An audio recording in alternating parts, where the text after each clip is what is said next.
Good morning. मैं doctor Ravindra Kumar Sharma, सहायक आचार्य, व्यवसाय प्रशासन विभाग, राजकीय स्नातकोत्तर महाविद्यालय बैन। बीकॉम थर्ड ईयर के समस्त छात्र एवं छात्राओं, आज मैं आपको व्यवसाय प्रशासन विषय का ऑप्शनल पेपर सेकंड विज्ञापन एवं विक्रय प्रबंध का टॉपिक विज्ञापन माध्यमों का चयन, जो कि आपके महाराजा सूरजमल ब्रज विश्वविद्यालय भरतपुर के सिलेबस के अनुसार है। और ये पेपर आपके इस यूनिवर्सिटी में चलता है। सबसे पहले हम विज्ञापन माध्यम का अर्थ एवं परिभाषा का अध्ययन करते हैं। आज का युग गतिशील युग है, जिसमें विज्ञापन की भूमिका एक महत्वपूर्ण भूमिका है। कोई किसी भी वस्तु या सेवा या विचार को सामान्य उपभोक्ताओं अर्थात भावी उपभोक्ताओं या जन सामान्य में अपने संदेश को पहुंचाने के लिए विज्ञापन माध्यमों की आवश्यकता पड़ती है। विज्ञापन माध्यम किसी वस्तु अथवा सेवा के गुण, दोष, कार्य प्रणाली, उपयोग की विधि, मूल्य, कंपनी का नाम आदि सभी की जानकारी जन सामान्य अर्थात संभावित उपभोक्ताओं एवं वर्तमान उपभोक्ताओं को संदेश पहुंचाने का प्रयास करते हैं। सामान्यतः विज्ञापन के माध्यम जन समुदाय को विज्ञापन संदेश पहुंचाने के माध्यम हैं। इनके माध्यम से कोई भी व्यक्ति एवं संस्था अपने माल, सेवा या विचार को जन सामान्य तक पहुंचाने का प्रयास करता है। नास्ट्रोम ने परिभाषा दी है। उन्होंने कहा है, विज्ञापन का माध्यम वह साधन या वाहन है जिसके द्वारा विज्ञापक का संदेश किसी व्यक्ति या समुदाय को प्रभावित करने की आशा से पहुंचाया जाता है। दूसरी परिभाषा वेल्स एवं उनके सहलेखकों ने दी है, जिसमें उन्होंने कहा है, माध्यम से आशय संचार के उन चैनलों के समूह से है जो विज्ञापक के संदेशों को दर्शकों, पाठकों या श्रोताओं तक ले जाते हैं।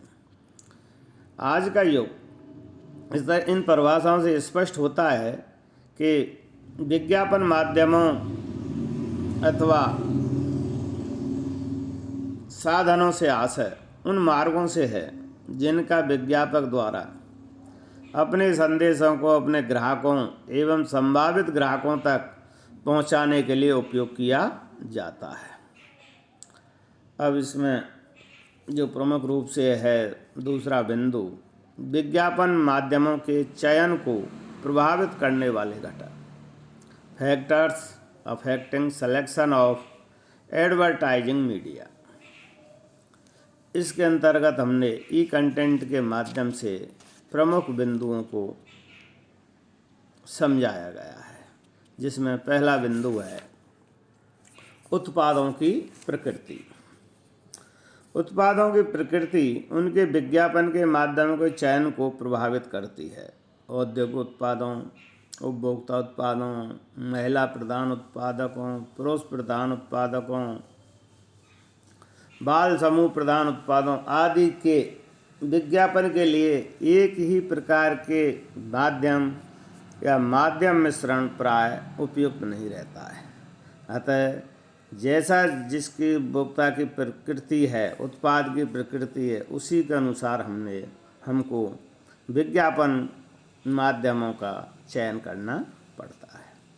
दूसरा है इसका बिंदु, माध्यम को प्रभावित करने वाले घटकों में क्रय निर्णय का समय एवं स्थान।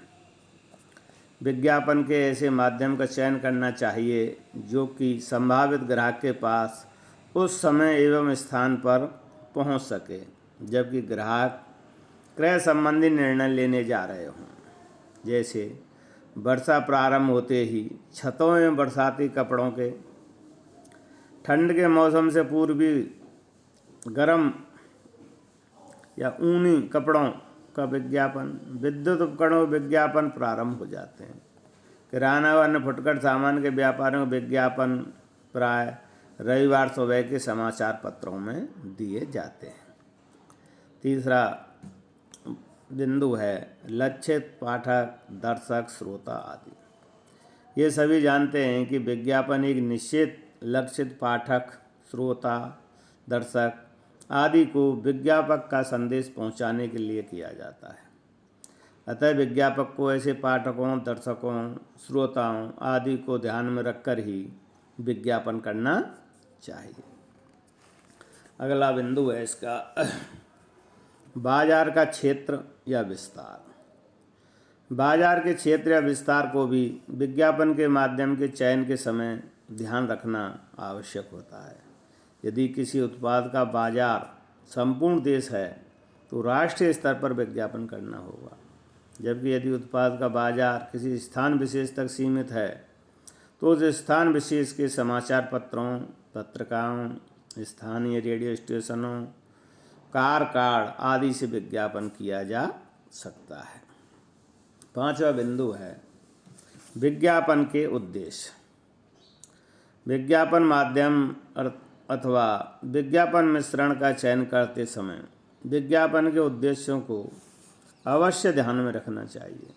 जैसे यदि विज्ञापन का उद्देश्य किसी नए उत्पाद की उपलब्धता की जानकारी देना है तो दैनिक समाचार पत्र, पत्रिकाओं, टीवी चैनलों, पोस्टर होर्डिंग्स आदि के माध्यमों से दिया जा सकता है। यदि उत्पादों के वितरण के लिए मध्यस्थों को आकर्षित करना हो तो व्यापारिक पत्र पत्रिकाओं, व्यापारिक टीवी चैनलों तथा डाक द्वारा विज्ञापन के माध्यम से चयन किया जा सकता है।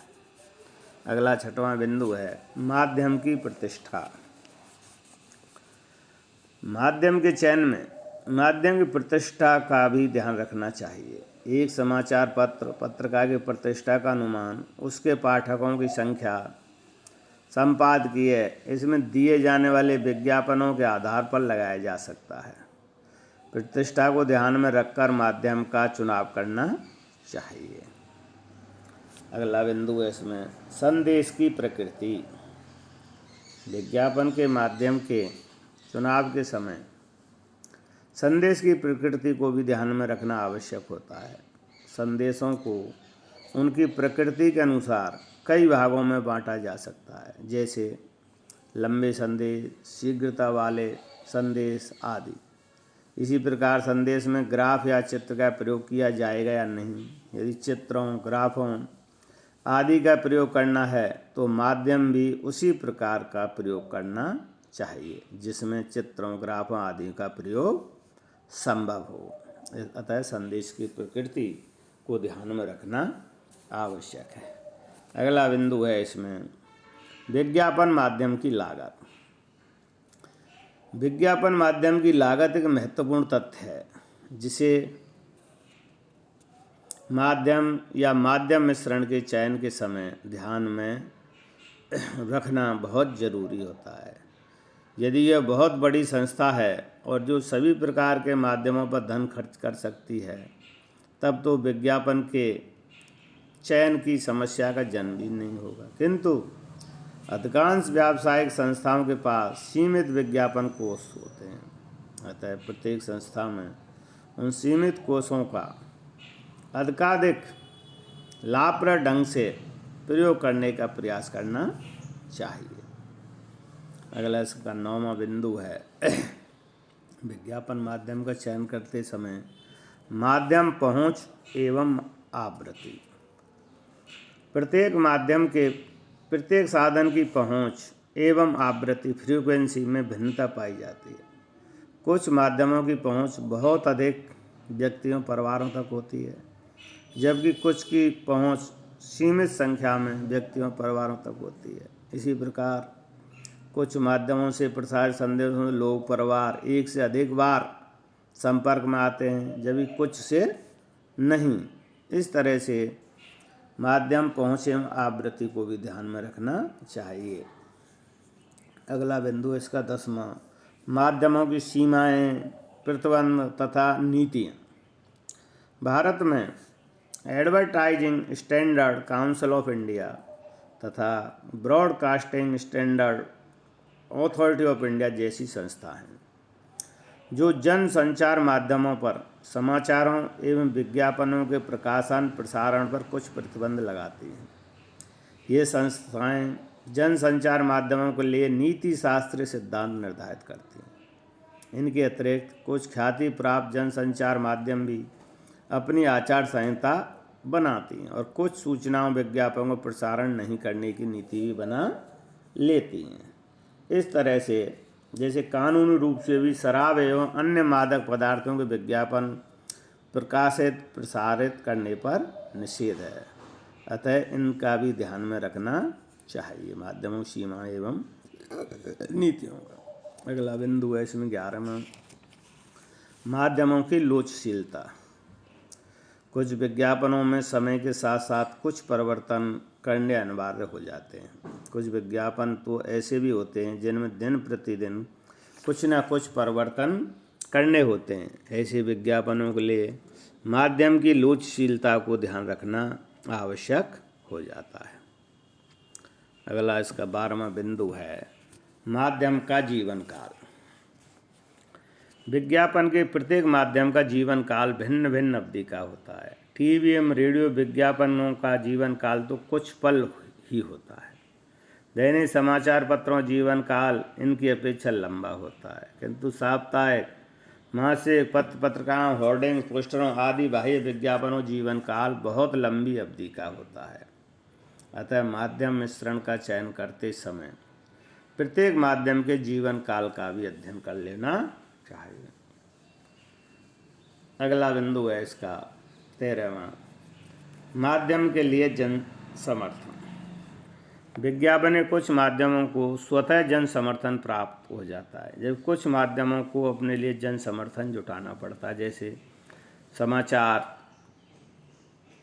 टीवी चैनलों, दैनिक समाचार पत्रों को लोग देखना पढ़ना चाहते हैं, फलतः जनता का इनको समर्थन स्वतः प्राप्त हो जाता है।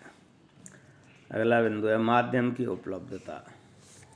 सभी जानते हैं कि आज विज्ञापन के विभिन्न साधन उपलब्ध हैं, किंतु वर्तमान समय में उनमें से अपनी पसंद के माध्यम में इच्छित समय स्थान पर विज्ञापन के लिए समय स्थान प्राप्त करना इतना आसान नहीं है। इसका कारण यह है कि सभी प्रचलित विज्ञापनों के माध्यमों पर विज्ञापकों की लाइन देखने को मिलती है। अतः विज्ञापक को यह भी विचार कर लेना चाहिए कि उसके पसंदीदा माध्यम से इच्छित समय स्थान विज्ञापन के लिए उपलब्ध है या नहीं है। अगला बिंदु है विज्ञापन का प्रचलित माध्यम। प्रत्येक उद्योग के लिए विज्ञापन के लिए प्राय किसी एक विशेष प्रकार के माध्यम मिश्रण को अपनाने की परंपरा सी देखी जाती है। अतः किसी एक उद्योग की सभी प्रतिस्पर्धी संस्थाएं एक समान माध्यम अर्थात माध्यम मिश्रण चयन करना पसंद करती हैं। अतः प्रत्येक विज्ञापक को इस बात को भी ध्यान में रखना चाहिए कि उसके प्रतिस्पर्धी विज्ञापन कौन से विज्ञापन माध्यम या माध्यम मिश्रण को अपना रहे। अगला बिंदु है इसका अंतिम, विज्ञापन का बजट। अंतिम किंतु अत्यंत महत्वपूर्ण तत्व यह है कि विज्ञापक को विज्ञापन माध्यम के चयन में अपनी जेब से कभी ध्यान नहीं हटाना चाहिए। उसे अपने विज्ञापन बजट के अनुरूप ही विज्ञापन माध्यम का चयन करना चाहिए। यह तत्व प्रत्येक विज्ञापक की सीमा है, जिसे बढ़ाया तो जा सकता है, किंतु इस सीमा को हटाना प्राय संभव नहीं होता है। इस तरह से ये 16 बिंदु हमने विज्ञापन माध्यमों के चयन को प्रभावित करने वाले घटकों का हमने अध्ययन किया है। अब इसी टॉपिक में हम आपको एक सामान्य जानकारी दे रहे हैं संक्षेप में कि विज्ञापन के माध्यमों के प्रकार कौन कौन से हैं। भारत में विज्ञापन के अनेक माध्यम हैं। उन्हें हमने निम्नलिखित 6 भागों में 5 भागों में बांट के अध्ययन करते हैं। जैसे पहला है प्रेस विज्ञापन, जिसको हम सभी जानते हैं। प्रेस विज्ञापनों में समाचार पत्र का विज्ञापन आते हैं। दूसरा है बाह्य विज्ञापन। बाह्य विज्ञापनों में आपके दीवार विज्ञापन, पोस्टर विज्ञापन, होर्डिंग्स विज्ञापन आदि आते हैं। और तीसरे प्रकार का विज्ञापन है डाक द्वारा प्रत्यक्ष विज्ञापन। इसके अंतर्गत जब संभाव्य या भावी ग्राहकों को विज्ञापन संदेश डाक के माध्यम से प्रत्यक्ष रूप से पहुंचाया जाता है तो उसे डाक द्वारा प्रत्यक्ष विज्ञापन कहते हैं। और अगला चौथा विज्ञापन है मनोरंजक विज्ञापन। कुछ विज्ञापन के माध्यम मनोरंजन के साधनों के माध्यम से किए जाते हैं, इसलिए हमने इन्हें मनोरंजक विज्ञापन का नाम दिया है। जिसमें रेडियो एवं FM रेडियो, टेलीविज़न तथा सिनेमा एवं फिल्में हैं, ये क्या मनोरंजक विज्ञापन के माध्यम हैं जिनसे कि कोई भी विज्ञापक अपनी वस्तु अथवा सेवा विचार को जन सामान्य तक पहुंचाने का प्रयास करता है। और अंत में क्रय बिंदु विज्ञापन। क्रय बिंदु विज्ञापन भी फुटकर व्यापार गृहों का एक महत्वपूर्ण विज्ञापन माध्यम है। क्रय बिंदु विज्ञापन में वातायन सजावट, काउंटर सजावट, छोटे छोटे पोस्टर तथा अन्य सभी विज्ञापन सामग्री को सम्मिलित किया जाता है। और एक और है अंतिम विज्ञापन, मान लो ऑनलाइन या वेब विज्ञापन। ऑनलाइन या वेबसाइट भी विज्ञापन प्रसारित किए जाते हैं। इसमें वेब, वर्ल्ड वाइड वेब और www सेवा का उपयोग किया जाता है। इसे हम इंटरनेट विज्ञापन भी कहते हैं। इस तरह से ये विज्ञापन के 5-6 प्रकार हमने आपकी जानकारी के लिए बताए हैं। और आज के लिए इतना ही। धन्यवाद।